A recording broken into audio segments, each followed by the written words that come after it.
aw fo ka aw waleɲuman dɔn aw minnu sɔgɔlen bɛ mali kunnafoni na sanga a n'a ka wagati yaasa ka kunnafoniya jɛlen k'o sɔrɔ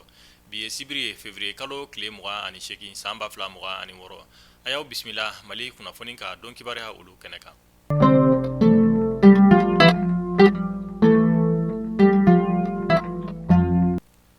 kunnafoniya daminɛna an b'aw ladɔnniya k'a fɔ an ka jamana marabolo ɲɛma premier ministre général de division abdulayi mayiga ale tun bɛ kulukoroka olu fɛ yen nɔ alamusa tɛmɛnen ni o bɛnna février kalo tile 26 ma san 2026 a tagakun tun ye fɛn min ye o de ye dugutigi bulon kura mun ni o jɔra an ka jamana marabaw fɛ k'a di kulukoro dugutigilakaw ma a tun taara ni k'o dayɛlɛnni baaraw kɔni kolonbo kari kunnafoniya olu y'a jira k'a fɔ ko an ka furancɛla fanga jamana ɲɛma général d'armée Asimi Goita ale ye bɔli mun kɛ kulukoroka olu fɛ yen nɔ san 2025 tɛmɛnen ale tun ye nin dugutigi bulon in kɔni birikiden fɔlɔ dali baara olu kɛ nka alamisa tɛmɛnen an ka jamana premier ministre général de division Abdulayi Mayiga ale taara dayɛlɛnni baaraw ɲɛnamaya kulukoroka olu fɛ yen nɔ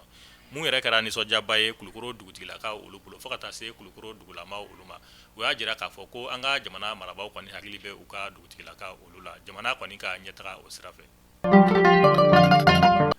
halisa an bɛ to kulukorokaw olu fɛ yen nɔ u ka kiiritigɛ soba mun bɛ yen n'a bɛ wele ko tribunal de grande instance kunnafoniya olu y'a jira k'a fɔ ko maa bugunatigɛbali dɔw kɔni taara don nin yɔrɔ kofɔta in na ni k'a daw kari u ka mansimafɛn mun tun bɛ nin cakɛyɔrɔ na mun bɛ tali kɛ ordinateur fo ka taa se gafe caman ma ko ni maa kofɔta ninnu kɔni ye olu bɛɛ lajɛlen cɛ ni ka taga ni a ye an bɛ wagati min na ko sisan sɛgɛsɛgɛli kɔni bɛ sen na yaasa maa minnu ye nin waleya jugu in kɛ tɛgɛ bɛ se ka da u kan cogoya mun na kulukoroka olu fɛ yen.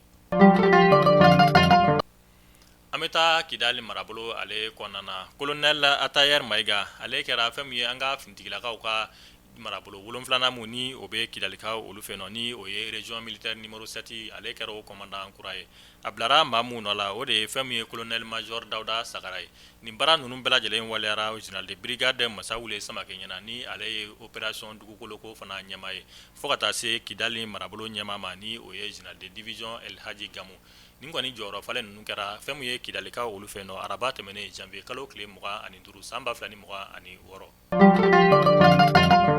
an bɛ taa sevarekaw olu fɛ yen nɔ an ka finitigilakaw ka bolofara mun bɛ yen ni a bɛ wele ko direction des services sociaux des armées olu kɔni ye dɛmɛ kɛ ka ɲɛsin an ka finitigilaka minnu fatura kɛlɛdagayɔrɔ la olu somɔgɔw ma fo ka taa se maa minnu fana jɔgira kɛlɛdagayɔrɔ la ka dɛmɛ ta ka ɲɛsin olu ma ka sanga ni sunkalo ale hokumu kɔnɔna ye o dɛmɛ dɔ bɛ tali kɛ tulu bɔrɔ malo bɔrɔ ani fo ka taa se farini bɔrɔ olu caman ma nin baara ninnu kɔni bɛɛ lajɛlen waliyara commandant des zones numéro 6 ni o ye Abdulayi Kulubali ale tun bɛ kɛnɛ kofɔta in kɔnɔna na yaasa ka dɛmɛ ta ka ɲɛsin an ka finitigilaka minnu bira kɛlɛdaga la olu somɔgɔw fo ka taa se maa minnu kɔni jogina kɛlɛdagayɔrɔ la yaasa u bɛ se ka sunkalo ɲuman tɛmɛ cogoya mun na.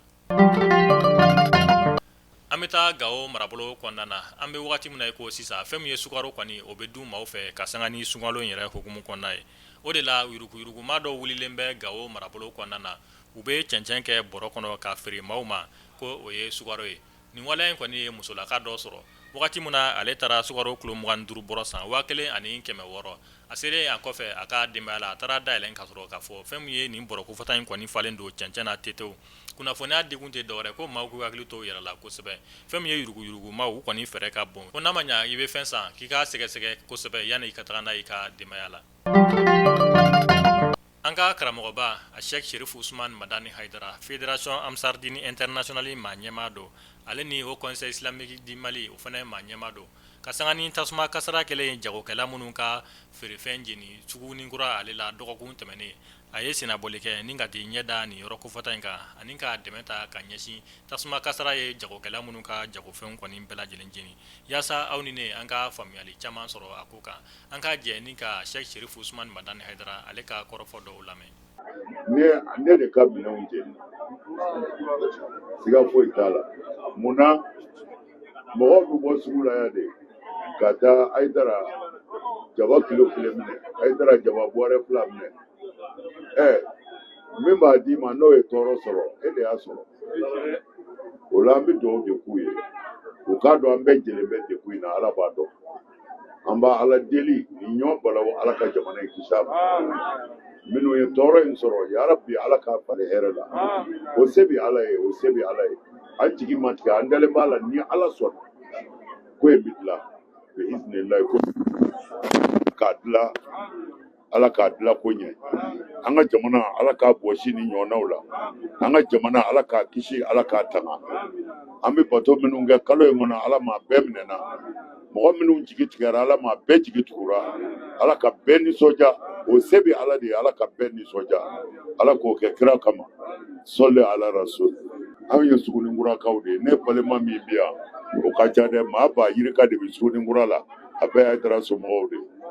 o tuma na ala k'an n'u dɛmɛ ala k'an n'u wasa.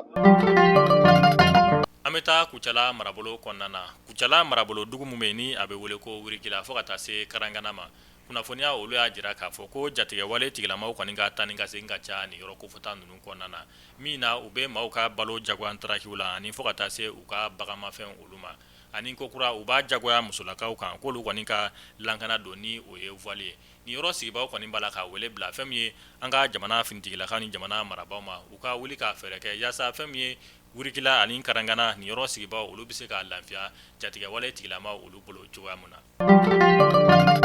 Hakilila bana furakɛ yɔrɔ mun bɛ Kajolokaw olu fɛ yen nɔ ni a bɛ wele nanzarakan na Centre Psychiatrique de Santé de Référence olu maaw ye kunnafoniya di kɛ araba tɛmɛnen février kalo tile 25 san 2026 u y'a jira k'a fɔ ko k'a ta san 2023 la ka na se san 2026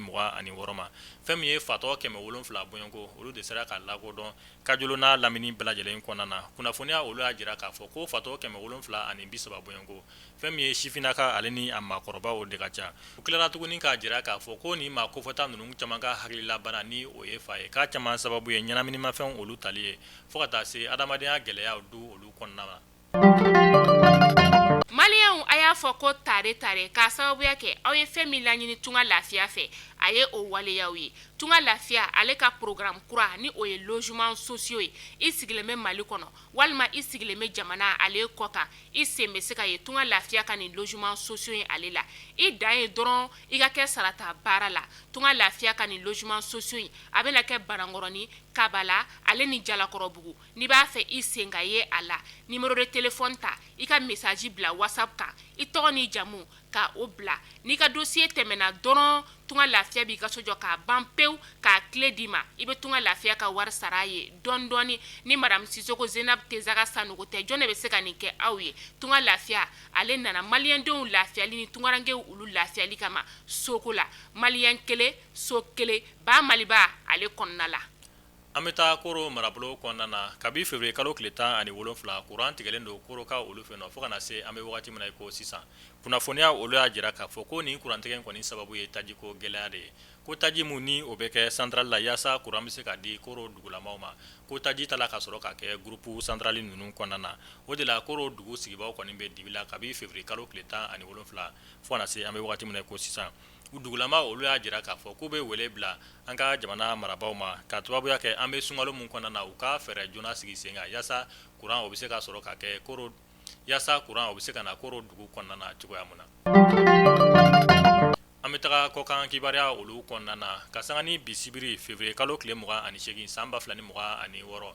Ameriki ni Iran jamana kɔni olu ye tabla forobamugu la o kɔni b'a la ka mugujugu kɛru ɲɔgɔn ma an bɛ wagati min na i ko sisan fɛn min ye Ameriki jamana ɲɛmaa Donald Trump ale bɔra sɔgɔmada in na ka kunnafoniya di kɛ k'a fɔ k'olu kɔni ka finitigilakaw ye wulikajɔba dɔ kɛ Iran jamana ale kɔnɔna na ni ka mugujugu kɛru ka taga Iran a y'a jira k'a fɔ k'olu ka kɛlɛ kun ye o de Iran jamana b'a fɛ k'i labɛn ka bombe nucléaire mun ni ka o dilan k'olu n'a fɛɛrɛ bɛɛ lajɛlen kɛ yaasa Iran jamana kana se ka bombe nucléaire o dilan cogoya mun na o de hukumu kɔnɔna na u ye wulikajɔba dɔ sabati ni ka Iran kɔni bombarder o kɔfɛ Iran jamana kɔni y'i labɛn ni ka Amerikɛnw ka finitigilakaw daga yɔrɔ mun bɛ Katarika olu fɛ yen nɔ ani fo ka taa se Kuwait ma Iran jamana kɔni fana y'a ka finitigilakaw y'u labɛn ni ka Amerikɛnw kɔni bombarder nin dugu kofɔta ninnu kɔnɔna na an bɛ wagati min na i ko sisan jamana fila ninnu kɔni b'a la ka mugujugu kɛru ɲɔgɔn ma an b'a fɔ Ala ka jisuma kɛ a ko fura ye. An bɛ taa Côte d'Ivoire ka olu fɛ yen nɔ kunnafoniya olu y'a jira k'a fɔ ko courant kɔni b'a la ka tigɛ Côte d'Ivoire duguba caman olu kɔnɔna na kɛrɛnkɛrɛnnenya la Abidjan u y'a jira k'a fɔ ko nin funteni daminɛ yɛrɛ la fɛn min ye courant tigɛ kɔni kuntagala bɛ ka caya Côte d'Ivoire duguba caman olu la u ko k'u bɛ wele bila u ka jamana marabaaw ma u ka fɛɛrɛ joona sɔrɔ fɛn min ye courant tigɛ banbali mun ni a b'a la ka kɛ Côte d'Ivoire duguba caman kɔnɔna na an bɛ wagati min na i ko sisan. An dusuma kasilen bɛ a daw tulo kan k'a fɔ an ka artiste musicien ba mun ni a bɛ wele ko Bongana Isa Mayiga ala ye ale ka kalifa minɛ ala bi sibiri février kalo tile 28 san 2026 an bɛ dugawu kɛ ala ka hinɛ banbagatɔ la. Mali kunnafoni bɔlɔlɔ sira lajɛbaw ni kunnafoniya damadɔ de tun bɛ an bolo ka da aw tulo kan aw ni ce aw ka kulomajɔ la an b'a fɔ aw kan bɛn donna nataw la kunnafoniya kura olu kɛnɛ kan ala kan ka jamana basigi.